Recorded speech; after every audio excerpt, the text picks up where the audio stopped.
선문영성입니다. 선문영성. 선문영성인데, 여러분들께서 여기 우리 다 건강경을 다 외우시고, 이렇게 다 공부를 하시잖아요. 어디서 선문영성을 강의하는 데가 잘 없습니다. 선문영성 강의 듣기 어렵고, 공부하기도 어렵고, 어렵습니다. 선문영성이. 선문영성을 강의를 하려고 그러면 일단은 이제 여러분들이 우리 해덕현 스님께서 강의를 해달라고 하실 때 스님 편한 대로 아무거나 좋은 걸로 저에게 맡기셨어요. 뭘 하든지 간에 좋으니까 뭐든지 좋으니까 해달라고 그러셔가지고 제가 그럼 선문영성 하겠다 그랬더니 스님 좋다 그러시더라고요. 그래서 선문영성을 하기로 됐는데 선문영성이라고 그런 거는 그 중국의 역대 조사 스님들의 모든 공안들, 그러니까 지금은 공안이지만 예전에는 거량하신 거 모든 내용이 다 담겨 있는 내용인데 지금 이제 뭐 오늘 교재가 아직 없죠. 근데 여기에 보시면 이런 동북 역경원에서 선문영성 영성설화라고 하는 책이 워른 스님 번역으로 현토도 되어 있고 나온 책인데 이게 이렇게 된 책이 10권입니다. 10권. 근데 이 안에 그러면 화두공안이 몇 개인가? 화두공안이 몇 개냐면 1447개. 1447개. 1467개. 근데 우리가 지금 화두공안 1700공안 그러잖아요. 들어보셨죠? 1700공안이라고 했단 말이에요. 1700공안이라는 말은 어디서 나왔냐면 경덕 전등록. 경덕 전등록에 입각하면 한 1705개인가 뭐 그 정도 됩니다. 그래서 총칭해서 1700공안이라고 하는데 이 선문영성과 전등록은 승과 시험에 예전에 스님들 승과 시험의 시험 과목이었어요. 스님들이 이제 우리 여기 봉은사 강남 봉은사 가시면 거기 가면 문종왕후 때 중종 문종왕후 때 승과가 다시 시작이 됐어요. 문종왕후가 아주 불신이 깊어가지고 승과가 시작이 돼서 처음으로 승과의 고시를 패스하신 분이 서산대사. 그 다음에 몇 번 지나가지고 사명대사가 최연소로 또 승과를 합격하셔요.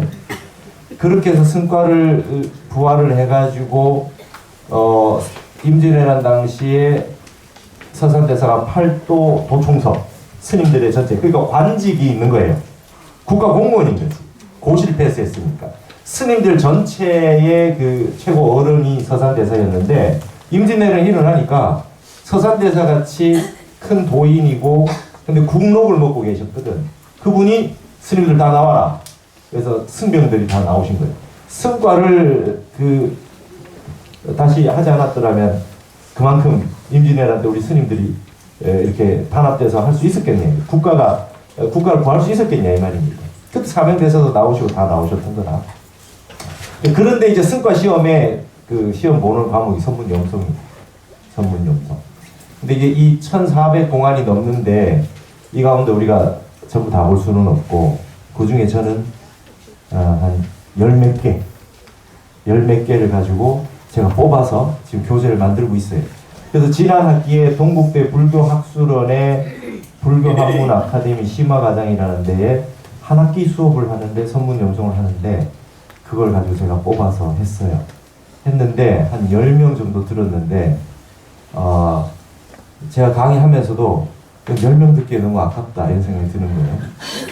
그래서 지난번에 했던 그 공안들을 중심으로 해서 좀 제가 여러분들이 거기는 주로 이제 그 대학원생이나 한문 잘 하시는 분들이 주로 하시는 거라 발표를 시켰어요. 발표를 시켜 제가 설명을 하고 이렇게 했는데 여러분들 보시는 거는 제가 이제 현토나 번역이나 이런 것들을 다 꼼꼼하게 다 해서 책으로 해서 나눠드려야 될 것 같아서 시간이 좀 걸리고 있습니다. 저도 너무 바빠가지고 중국도 다녀오고 그 다음에 어제도 2박 3일로 그동안 조계종 스님들 승려 연수가 있거든요.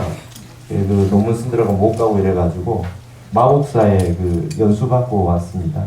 근데 가서 큰 걸 하나 깨닫고 왔어요. 마지막에 스님이 강의를 하시는데 시간을 넘었는데 이제 우린 빨리 밥 먹고 이제 나와야 되는데 시간이 넘었는데 계속 하시려고 하더라고.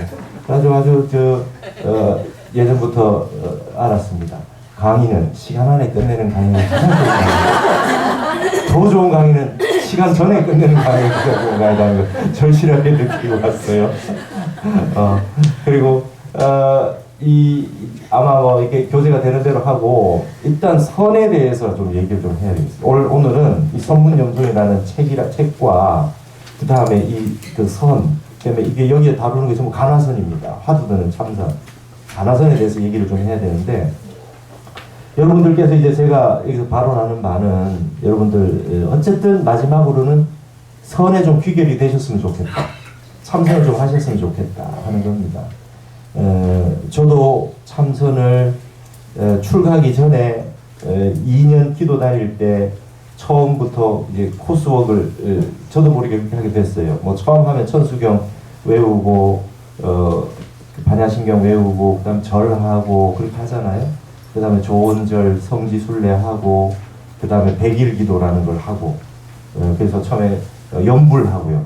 관세음보살 연불 정근하는 거, 능엄주도 100일 해봤고 그 다음에 심묘장구 하고요. 그다음에 아미타 기도도 하고 뭐 저기 많이 했었습니다. 많이 하고 하다가 결국에는 마지막에 선을 만나게 됩니다. 저는 숭산 스님 계신 화계사에 나가서 숭산 스님 법문 듣고 그래서 이제 누구에게 화두 받은 건 아니지만 이목고 화두로 참선도 하고 그렇게 하다가 결국에는 이래가지고는 안 되겠다. 그래서 이제 입을 닫고 해야 되겠다. 그래서 무건도 하고 무건을 한 6개월 하던 도중에 출가를 했어요. 무건하면서 참선하고 하다가 출가를 했는데 제가 참선을 그렇게 하다가 아주 결정적인 하나의 계기를 발현하는 게 통도사 극락암에 갔는데 그때 결제기간이었는데 방선 시간에 스님들이 이렇게 포행을 하시잖아요. 포행을 하시는데 경봉 스님 계시던 그 삼소골 앞에 그 좀 빈 곳이 있는데 거기 스님이 이렇게 포행을 하시는데 가만히 제가 지켜보니까 안으로 염을 하고 계시더라. 딱 봐도 알겠어. 화두 들고 계신 게 보여. 그래 이제 탁 승복 입고 결제 기간에 말이죠. 그 통도사 극락암 그 좋은 터에 이렇게 천천히 걸으시면서 방선 시간에 그러면서 틀림없이 화두를 들고 계시더라. 다 들고 계시는 모습 보고 야 저거다. 대장부로 태어나서 저걸 해야 되겠다. 저게 제일 멋있다. 저게 이걸 선불장이라고 그러잖아요. 최고의 고시는 부처 뽑는 고시를 통과해야 돼. 그게 선빵이거든요. 선불장 부처 뽑는 고시장이 선원인데 그래서 정진하시는 모습에 너무 아주 환희심이 나고 그 모습을 잊지 못해요 아직도. 그래서 결국 제가 종정 스님이었던 해암 스님 평생 55년 장자부를 하고 하루 한 끼 잡수고 오직 참선만 강조하셨던 그거는 제가 마지막 시봉을 1년 하고 행자를 제가 1년 6개월 했어요. 그리고 그 삼위계를 받았는데 그때 스님 법문들을 많이 들었습니다. 그 성철 스님이 백년암에 계시면서 잘 제접을 못하고 사람들을 못 만난 대신에 우리 해암 스님께 스님이 모든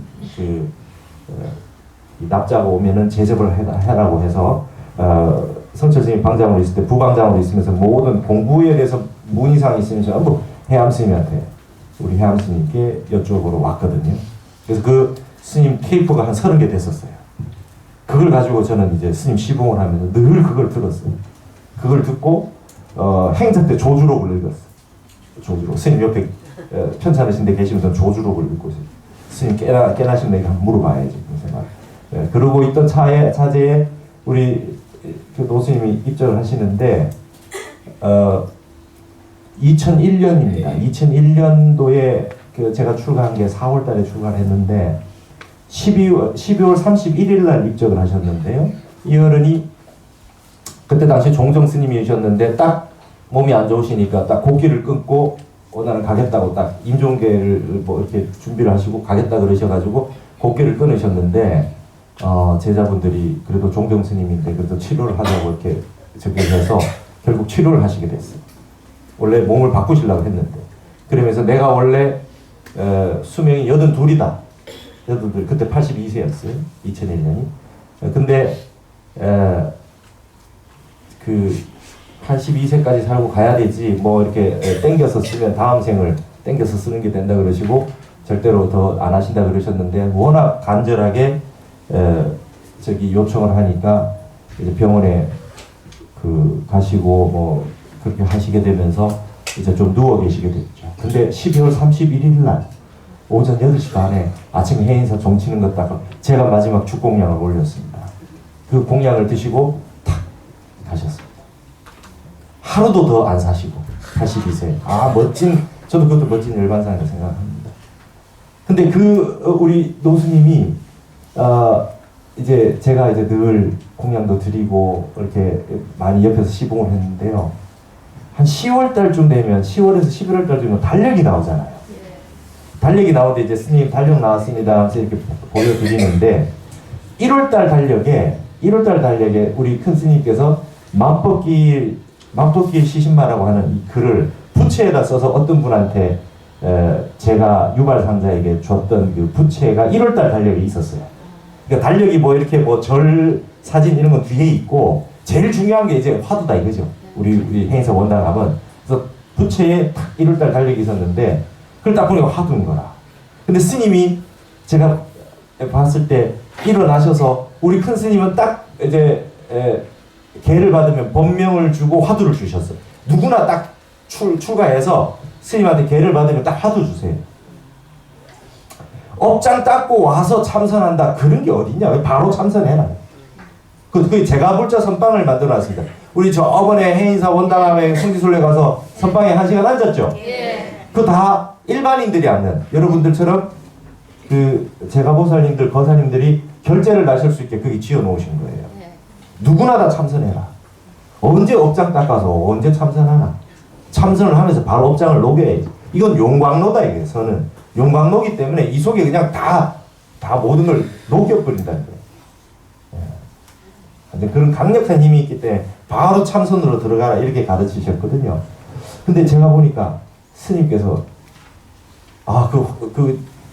제 위에 스님 보니까 법명 지어주고 화두 지어는 종이를 2장을 이렇게 봉투에서 받는 걸 봤거든. 저는 아직 계를 받으러 못 갔잖아요. 그래서 문광이라는 이름은 스님 계실 때 제가 이미 받아놨지만 화두를 못 받아가지고 제가 이렇게 달력을 들면서 스님 이 화두죠? 이랬어. 그때 봤더니 내 바로 위에 스님이 화두를 전부 만법길 시신마로 받았더라고. 이게 딱 적혀 있는 거예요. 여러분 만법길 일기하처죠. 만법이 하나로 돌아가는데 그 하나는 어디로 돌아가는 거. 근데 이게 지금 말이 하다 보면 이게 꼬인단 말이에요. 그러니까 만공선사께서 어떻게 했냐면 만법이 하나로 돌아가는데 그 하나가 뭐고 이렇게 일시신만.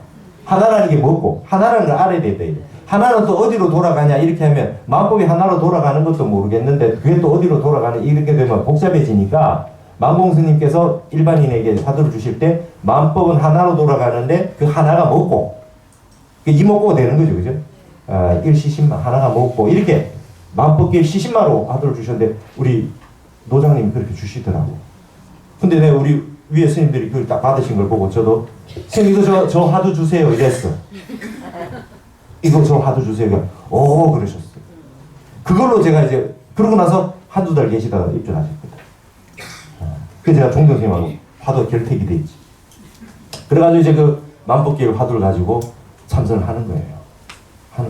그걸 화두 결택이라고 그러는데 결택. 화두 결택이라고 해요. 예를 들면 여러분 화두를 가지고 참선을 하다 보면 누구나 다 번뇌 망상이 많고 마음이 쉬워지지 않잖아요. 그럼 사람 마음이 내가 혼자서 예를 들면 혼자서 뭐 이목고를 한번 해보겠다, 뭘 한번 해보겠다 이렇게 참선을 하다 보면 화두가 잘 안 돼요. 잘 안 됩니다.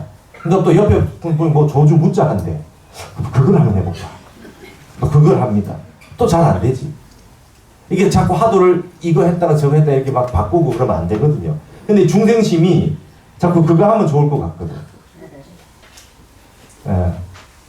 그러니까 이제 부산에서 서울 가는데 뭐 어느 길로 가도 되는데 뭐 가다가 또 다른 길로 타보고 뭐 저거 그러다 저기 목포까지 갔다가 또 이렇게 돌아다니는 꼴이 되는 거예요. 하나를 가지고 뚫고 지나가야 돼. 어디든 뚫고 지나가야 되거든요. 북한산 올라갈 때 등산로가 한 20몇 개가 있으면 그래도 어딜 가도 깔딱고개가 있지 않습니까? 마지막에 깔딱고개가 있는데 그 길을 넘어가야 능선이 나오는데 그 길을 못 넘고 또 다른 길을 가고 다른 길을 가고 이거와 한 가지거든요. 그래서 하나의 화두를 결택을 해야 되는데 그런 선지식 스님과 결택을 하면 내가 그분하고 이게 결택이 됐으니까 이걸 놓치지 말아야겠다. 안 돼도 하는 거죠. 안 돼도 하는 겁니다.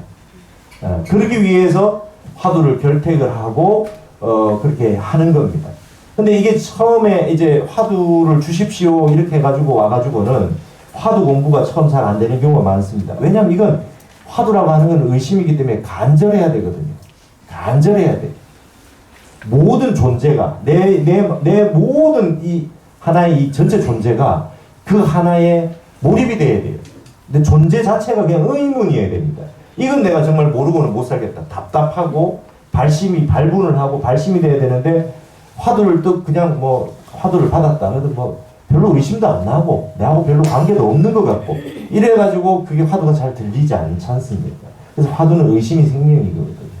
그래서 예전에 어떤 경우 같은 경우에 이제 누가 이렇게 공부를 열심히 하시다가 와서 질문을 합니다. 이 염송에 나온 내용들은 주로 그런 내용들이.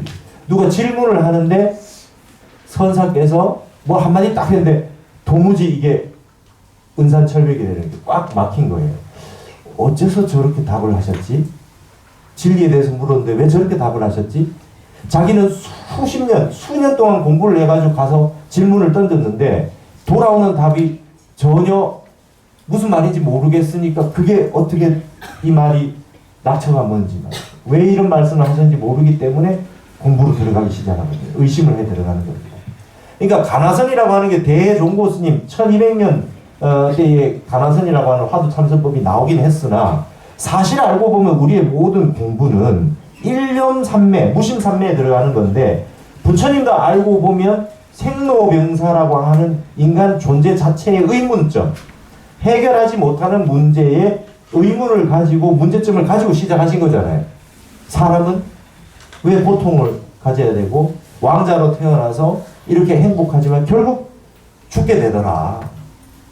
늙고 병들고 죽게 되더라. 죽으면 어디로 갈 거며 우리는 도대체 어떠한 존재인가? 인도분이니까 윤회하신다는 건 아셨을 것이고 그럼 우리는 이걸 어떻게 해결할 방법이 없는가? 결국 가봐야 마지막 죽는 건데 이거 지금 어떻게 할 거냐? 이 거대한 인생의 큰 문제, 생사 일대사의 문제를 놓고 스님이 부처님이 수행을 하신 거거든요. 그러니까 알고 보면 간절한 어떠한 문제의식에서부터 비롯됐어요. 예를 들면 기독교의 그 신학자 폴 틸리히 같은 분이 궁극적 관심 이러잖아요. ultimate concern. 궁극적 관심. 내가 이 세상을 살아가는데 가장 궁극적 관심이 뭐냐? 내가 지금 해결해야 될 문제가 뭐냐? 이 생사를 해탈해야 되는데 문제가 뭐냐? 이 문제처럼 깊은 문제가 될 때 그 화두가 간절해질 때 이걸 놓지 않고 진행할 수 있기 때문에 발심과 의심이 아주 중요합니다. 예. 그 첫 번째 대신심이고 내가 불성이 있어서 부처가 될 수 있고 피장부야 아장부 너도 장부요 나도 장부다. 똑같은 불성을 갖춘 똑같은 사람인데 어떤 이는 도를 닦아서 무심삼매가 돼서 부처가 되고 말이죠. 조사가 되고 확철대오를 하는데 나는 왜 못하냐. 나도 불성이 있는데 나도 할 수 있다고 크게 믿고 이 공부를 시작하는 대발심, 신심이 있어야 되고 두 번째는 대분심이 있어야 돼요.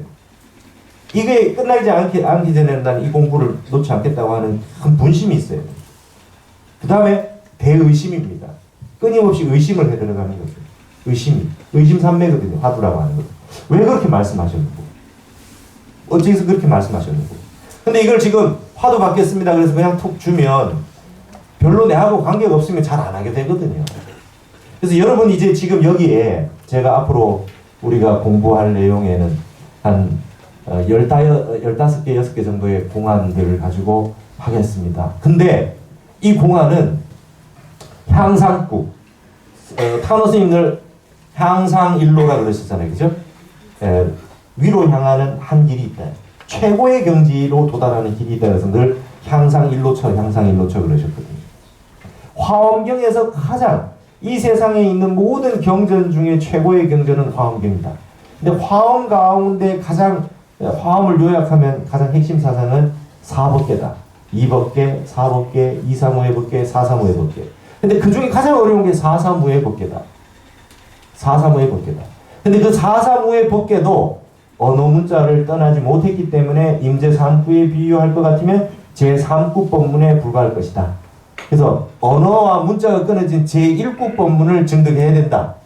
지금 이 말씀이 무슨 말씀인지 모르시는 분들은 앞으로 공부를 하면 다 배우실 테니까 걱정하지 않으셔도 됩니다. 이걸 다 설명을 하겠습니다. 그래서 제1구를 투과하기 위해서 이 화두참선을 하는 거거든요. 근데 이 화두참선이라고 하는 이 참선법은 화두만 가지고 참선하는 건 아닙니다. 여러분 명상하시는 분도 있고 윗바사나 하시는 분도 있고 연불선 하시는 분도 있죠. 원리는 다 같다 이 말입니다. 뭐냐? 결국은 나 이외의 외부의 세계, 능과 소, 주체와 객체가 객관이 있으면, 능과 소가 있으면 이게 한 덩어리가 돼야 되는 거예요. 윗바사나 하시는 분도 관하는 대상과 관하는 주체가 결국 하나가 돼야 돼. 마지막 목표는 그거거든요. 처음에 화도 따로 있고 내가 따로 있지만 한 덩어리가 돼야 되거든. 그걸 타성일편이라고 그럽니다. 한 조각이 된다. 타성일편. 한 덩어리가 되는 겁니다. 그 능과 소가 타성일편이 돼야 돼요. 여러분, 좀 윗바사나 하시는 분도 계실 겁니다. 관법, 그죠? 관법 하시는 분이 명상하시는 분이 있거든요. 여러분, 관법도 지금 미얀마 관법도 있고, 있지만 우리 대승 관법도 있어요. 그래서 영가선사에 보면, 영가집이라는 데 보면, 비파사나 송이라고 하는 게 있습니다. 거기도 결국은 뭐냐면, 경지, 명일이라 이렇게 나옵니다. 외부의 경계와 내 속에 있는 내 마음의 지혜가, 그죠? 극히 하나가 된다. 윗바사나도 마지막 목표는 외부의 경계와 내가 하나가 되는 겁니다. 네. 똑같은 겁니다. 결국 근본적 이치는 같은 겁니다. 자, 윗바사나 하시는 분 이렇게 합니다. 예를 들면 내가 앉아있는데 다리가 아프다. 여기 관하죠. 지금 이게 왜 아픈가? 아픔이 어디서 왔는가? 주 관하실 거 아닙니까? 근데 지금 내가 관하는 내가 있고 관하는 대상이 있잖아요. 근데 윗바사나의 궁극적 목적도 사념처, 신수, 신법 이렇게 한다 이 말이죠. 네? 몸이 있고, 그죠? 감수작용이 있고, 그 다음 마음작용이 있고, 그 다음 모든 존재, 다름아 대상이 있어요. 이 사념처를 수행을 하잖아요. 관한다 이거예요. 관하는데 관하는 대상이 있고, 늘 관하는 대상이 있고, 관하는 주체가 있잖아요. 근데 이게 핵심이, 영가현각선사도 핵심이 경지명일이 돼야 된다. 관하는 대상과 관하는 내가, 주체가 한 덩어리가 되는 데에 궁극적인 이상이 있다 이거예요. 관법도. 예. 그러니까 윗바사나 많이 하시는 분들은 보면 사라진다 이렇게 얘기하죠. 알아차림에서 보면 사라진다. 내 어떤 마음에 어떤 생각이 일어났어요. 그걸 잘 관해봐요. 화가 났다. 화난 걸 자꾸 관한다. 관에 들어가다 보면은 온 바가 없죠. 어디서 왔어요? 온 바가 없다고 결국은. 결국 무풍기량이다. 선에서는 무풍기량이라고 그래. 바람도 없는데 혼자 파도가 일어난 것처럼 현상은 있는데 가만 근본으로 찾아가 보니까 없더라. 무하더라, 공이더라라고 하는 걸 관해내는 거거든요. 관해내는 거래. 근데 거기 일어나는 것들이 몸에 대해서 일어나는 거, 몸이 아프거나 호흡이나 이런 관할 수도 있고. 내 감정, 수는 감수입니다. 감정, 색수상행식 할 때 수, 느낌, 이런 생각들, 이런 걸 다 보는 거. 누가 나한테 뭐라고 했어요. 갑자기 화가 났어요. 화가 났는데 이 화난 게 어디서 왔느냐 이렇게 관해보는 거. 관해보면 원바가 없잖아요. 그 인연이 돼가지고 그냥 툭 일어난 거거든. 보면 사라진대. 자꾸 관해보면, 알고 보면 그게 원바가 없대. 여러분, 한 3년 동으로 계속 화내고 있는 사람 있어요? 3년 동안 계속 화를 내. 화가 실체가 있어가지고, 화가 막 계속 있어요. 그런 게 없잖아요. 연기의 인연화합에 의해서 일어났다 사라지니까 잘 관하면. 그러니까 요즘 말하고 있는 거의 대부분의 명상 수행을 얘기하는 분들 대부분 이 윗바사나로 얘기를 하고 보면 사라진다, 알아차려라, 전부 TV에 나와서 하시는 분들도 전부 그런 얘기를 하시는 거잖아요.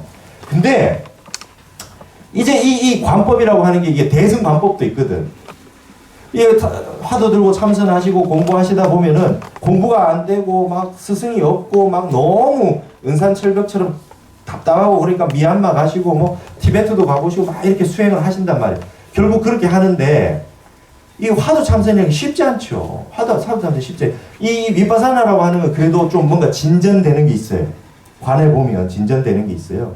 근데 이제 화두 참선은 타너 스님 말씀에 최상근기는 간화선을 하고 중근기는 관법을 하고 하근기는 연구를 한다 이렇게 돼 있어요. 그럼 이게 지금 뭐가 좋고 나쁜 게 있느냐 그게 아니라 근기와 자기 취향에 따라서 그 다음에 본인이 선택해서 하면 돼. 근데 이게 지금 다 들어가면 결국은 만나는 곳은 같다는 겁니다. 같다는 거예요. 취향에 따라서 그렇게 간다는 거예요. 근데 이게 지금 우리는 말이죠. 간화선 하는 분들은 관법이라고 하는 그 과정에 나오는 관하는 방법. 연가선사는 이렇게 얘기했는데 예를 들면 여러분 원각경 배우셨죠? 네. 원각경에 3관이 있죠? 네. 뭡니까? 정관, 그죠? 고열정자 정관. 그 다음에 보면 환관, 그죠? 그 다음 적관, 그죠? 고열적 적관. 이거 3관 아닙니까? 대승에도 관법이 있잖아요. 관한다. 어떻게? 뭔가 마음에서 일어나는 모든 것들을 가만히 고요하게 살펴보면 온 바가 없죠. 내 자체에서 일어나는. 환관은 내 바깥에 있는 경계들에 일어나는 모든 현상들이 알고 보면 요몽환포용이잖아. 그죠? 환관인 걸 알잖아요. 적관은 뭡니까? 이 정관과 적관을 합해서 보는 거죠. 내 안에서 일어나는 마음, 일어나는 모든 현상들도 온 바가 없고, 무하고, 자성이 없고, 바깥에 일어나는 모든 현상이나 외부의 경계에 있는 모든 것들도 색성형 미촉법을 빌어서 모든 것들도 환이라는 걸로 관하는 거죠. 이 두 가지를 같이 닦으면 모든 걸 내외가 명철해지잖아요. 다 공이라고 하는 거를 결국 다 확인하게 되는 거 아닙니까? 관법이라는 거. 그러니까 자꾸 우리가 속거든요. 이걸 알면서도 한 마음 일어나면 그 마음을 쫓아가서 화를 내고 마음이 급해지고 산란심이 일어나고 계속 그렇게 하니까 이걸 계속해서 습관화시켜서 관을 하게 되면 나중에는 이 과정이 짧아지고 그죠? 짧아지고 복잡해지지 않고 그냥 딱 일어나는 순간 바로 습관적으로 이게 온 바가 없는데 이게 이제 관에 나가는 그런 방식이 있을 겁니다. 그러나 우리 화두 참선은 어떻게 하냐면 예를 들면 무자 화두를 들고 있어요. 다 아시다시피 계획에 불성이 있느냐? 조주심이 없다. 무했다. 열반경에는 일체 중생이 다 불성이 있다 했는데 왜 어째서 없다 했는고? 화두는 어째서 무라 했는고? 어째서 없다 했는고? 화두입니다. 의심 삼매거든요. 그러는데 우리는 어떻게 하냐면 얘를 화가 났다. 화가 났다 그러면 이 화가 난 마음이 어디서 왔는고? 이렇게 하지 않고 이건 일체가 공한 걸 그냥 바로 가지고 가는 거예요. 바로. 화가 났는데 그 화가 났는 거를 따라서 어디서 일어났는가 보지 않고 바로 그냥 화두를 들어버리는 거예요. 어째서 무라 했는고? 그거는 일어났다 사라지는 마음은 내 마음이 아닙니다. 일어났다 사라지는 마음은 내 본래 마음이에요. 무자성이에요. 무아예요. 약견, 재상, 비상이 즉견, 열애 아닙니까? 모든 상이 아니거든요. 이미 이렇게 여러분 금강경을 왜 외우십니까? 이걸 써먹으려고 외우는 거죠. 어떤 생각이 일어나면 그 상은 전부 다 본래 없는 거잖아요. 보면 사라진다. 관법이 그렇게 얘기해요. 보면 사라진다. 보면 사라지는 게 아니라 본래 없는 걸 명확하게 그냥 인지하기 위해서 금강경을 외워놓는 거예요. 본래 없는 건데 일어났다 사라지는 건 전부 본래 없는 거예요. 이걸 철두철미 일체 유의법은 여몽환포용이다. 딱 그냥 가지고 가는 겁니다. 그럼 뭐 한 생각 딱 일어나는 순간 이거에 일어났다 사라지는 생각에 벗을 삼지 않아요. 그걸 들여다보지도 않아요. 그럼 그냥 딱 문 닫고 화두 들어버리는 거예요. 화두 들고 이렇게 쭉 갑니다. 연불도 마찬가지잖아요. 옆에 이제 우리 옛날에 노보사님들은 그렇게 많이 하셨는데 막 보사님 술 잡수고 와가지고 막 헛소리 하시면 그 싸웁니까? 관세음보살. 그하고 그 마음에 그렇게 하는 거에 대해서 내 마음이 일어나는 거와 이 벗을 삼지 않아요. 그냥 관세음보살을 가잖아요. 그죠? 네, 관세음보살을 간다요. 그걸 내 마음을 일으키지 않고 관세음보살. 평상시에 늘 관세음보살을 하시다 보면 화두가 염불이 쭉 발동이 걸려서 쭉 자동으로 되잖아요. 염불 하시다 보면 자동으로 되지 않습니다. 쭉 자동으로 되거든요. 그럼 나는 이제 관세음보살 하나 하면 두 번, 세 번, 해운대 바닷가의 파도처럼 계속해서 파도가 밀려들듯이 한번 염불을 하기 시작하면 쭉 발동이 걸려서 하는 평소에 수행 습관이 있으니까 옆에서 막 무슨 일이 있어도 관세음보살 하면 저절로 관세음보살 되니까 여기에 어떤 일이 일어나도 상관이 안 되게 되는 것이잖아요. 이건 이제 사마타 수행이라고 해요. 삼매 수행. 이걸 관이라 그러고, 이제 이걸 지라 그래요. 지관이라 그래요. 이게 사마타라 그래요. 그럼 요걸 선정이라 그러고, 요걸 해라 그래요. 그래서 정의 쌍수, 보조국사 정의 쌍수라 그러잖아요. 지와 관이 같이 가는 겁니다. 지와 관이 같이 가는 거예요. 그러면 우리가 화두 참선을 하시는 분들도 화두를 들고 할 때도 처음에 바로 이 신수신법에서 뭐 이게 관하는 대상과 나를 이렇게 관하고 보고 하는 과정을 복잡하게 하지는 않지만 이미 그게 딱 왔을 때 평상시에 화두를 딱 들어버리거나 연구를 딱 해버리거나 이러한 형태로 가는 거는 이미 관이라고 하는 해라고 하는 정해를 쌍수하고 있죠. 그게 기본이 되니까 누가 뭐라 그래도 화두를 들어버리는 거죠. 누가 뭐라 그래도. 저건 온 바가 없고 영원하지도 않은 거니까, 무상한 거니까 아예 그냥 상대를 하지 않고 그냥 화두를 들어버리는 겁니다.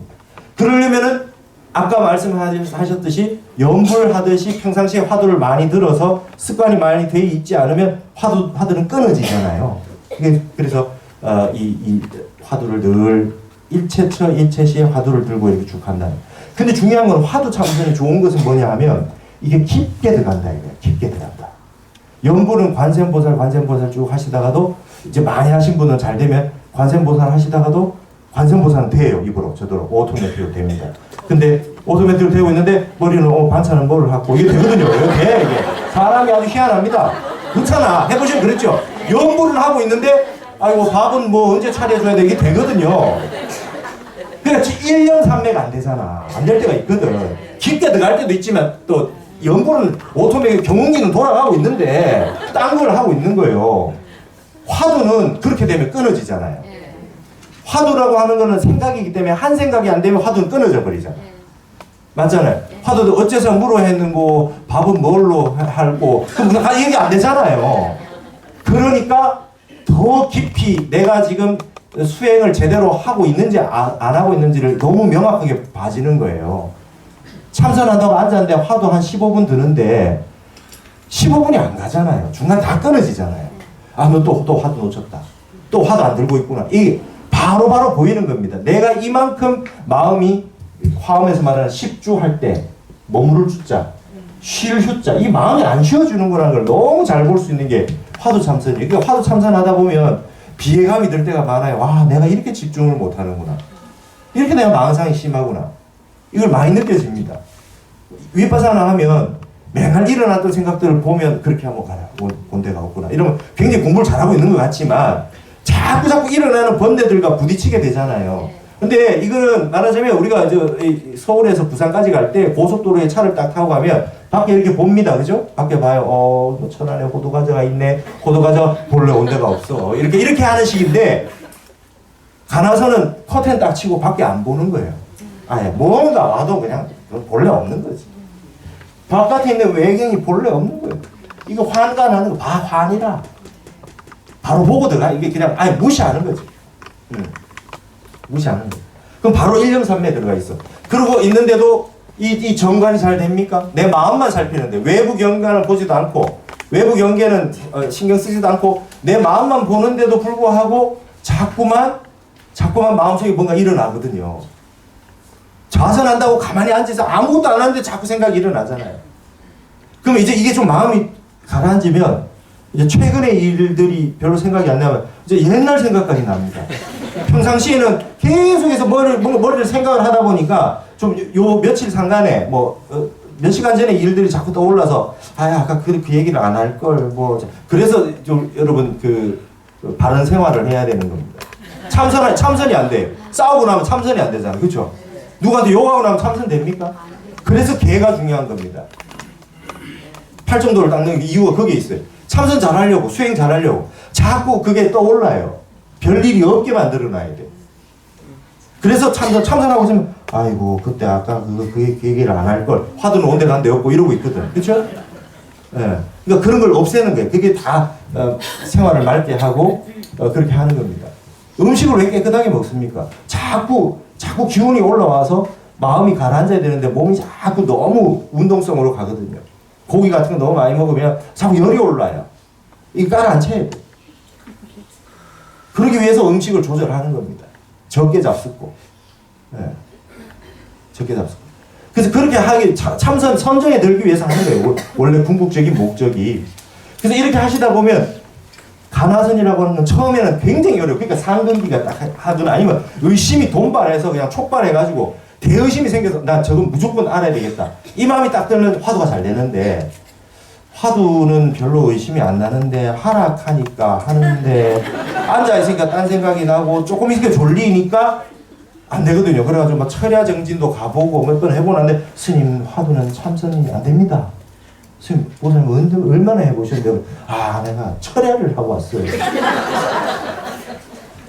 수십 년간 일어났다 사라졌다 일어났다 사라졌다 생각을 자면서도 몽중의식으로 생각을 하고 별의별 그걸 다 하고 있는데 그 며칠 하나에 집중하려고 한다 그래서 되겠습니까? 그게 안 되는 거라. 그래서 신심을 내가지고 발심을 해가지고 이렇게 하는 겁니다. 공부를 하는 겁니다. 이런 관련돼서 이제 참선과 관련된 수행과 관련된 이야기들을 앞으로 쭉 계속 해드리겠습니다. 해드리는데 제가 이제 여기서 말씀드리고자 하는 거는 뭐냐면 이제 앞으로 우리가 보게 되는 1467개의 공안 가운데 열 몇 개의 공안을 가지고 보겠다 그랬어요. 그럼 이거는 어떠냐? 향상구 공안.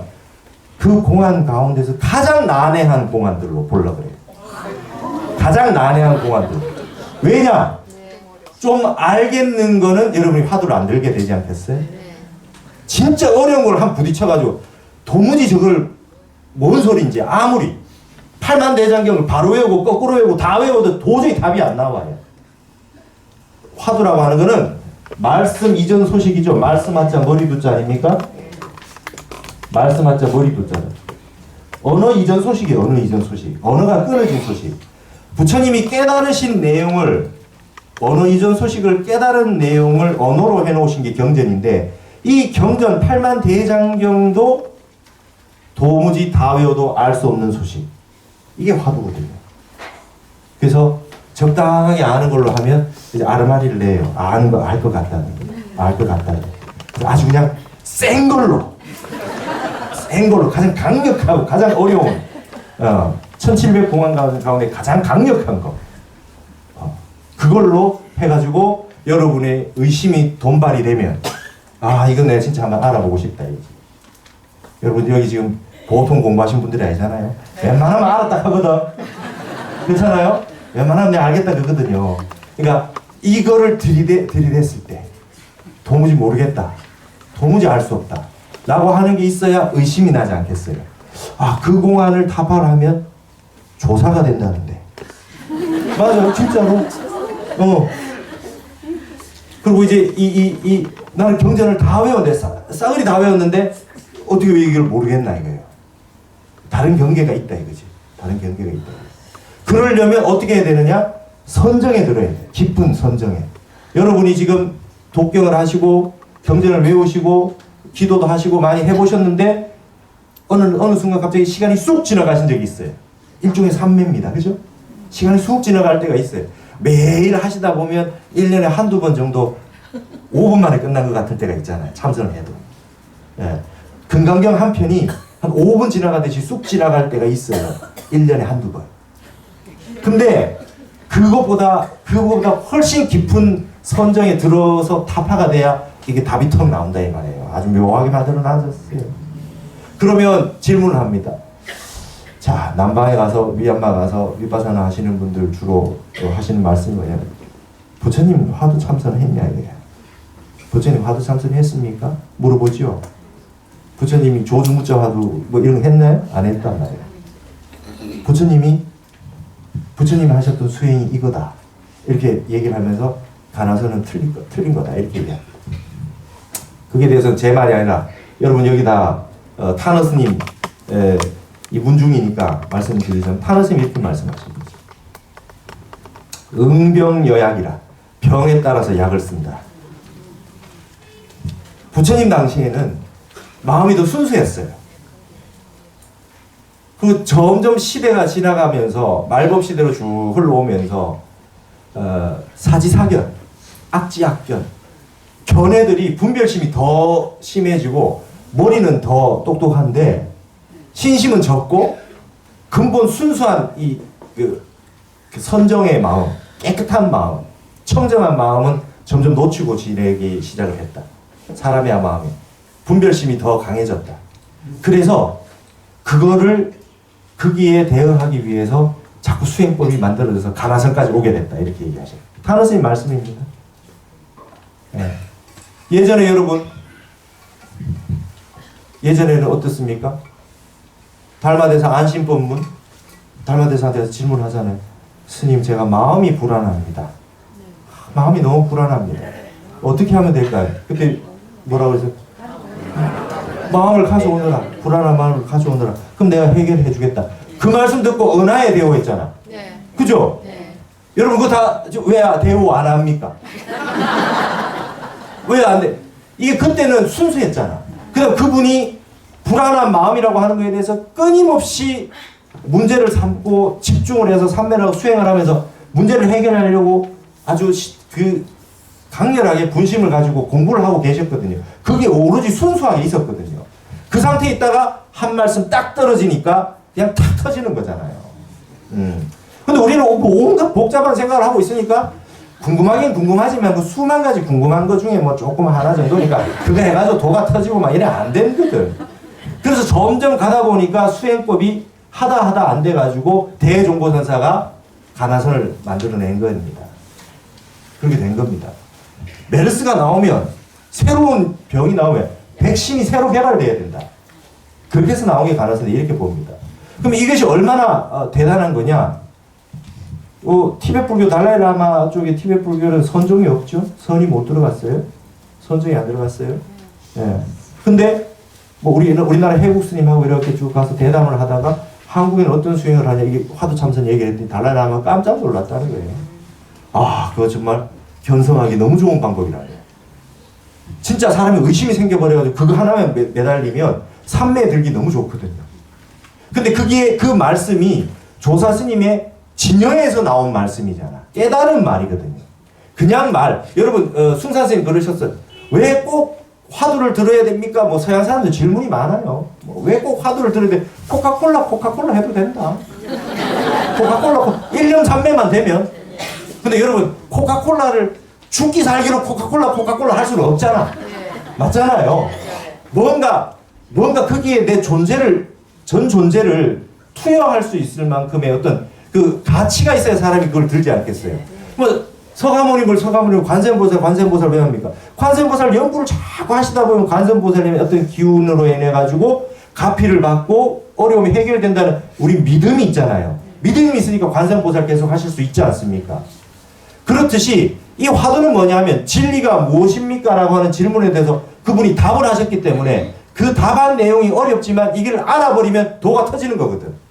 조주 스님이 묻자라고 얘기했던 그 마음에 있는 근본 깨달음의 세계에서 무라고 하는 말씀이 나왔는데 내가 깨달아서 그 말씀을 알게 되면 도가 터지니까 그 진리의 진여의 말씀이 진여의 그 깨달음의 내용을 모르고 있었는데 터지면 알게 되면 하나로 다 깨어지니까 이 말을 투과를 하면 나도 똑같이 조사가 되고 선지식이 되고 마음이 활짝 열린다 라고 하는 믿음이 있으니까 그 말씀을 끊임없이 참고할 수 있게 되는 것이거든요. 네, 그래서 이게 아주 강력한 겁니다. 강력한 거예요.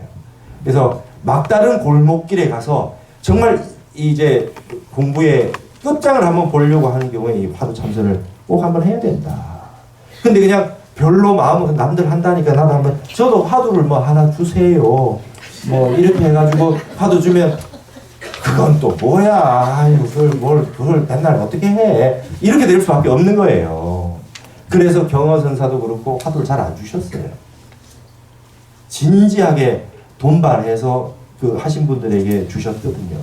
근데 저는 이제 여기 이 가운데, 대중 가운데, 정말 화두 참선을 해보고 싶었던 분도 많았고, 큰 그런 공부를 하시고 싶은 분들 중에서 이 공안들을 보시다가, 이건 진짜 도무지 아무리 생각해도 모르겠다 라고 하는 분이 나오실 거라. 그러면 그걸 화두를 드셔도 되거든요. 경허선사가 그렇게 하셨잖아요. 경호선사가 어느 분에게 화두를 달라고 안 했습니다. 스승 자체가 없었어요.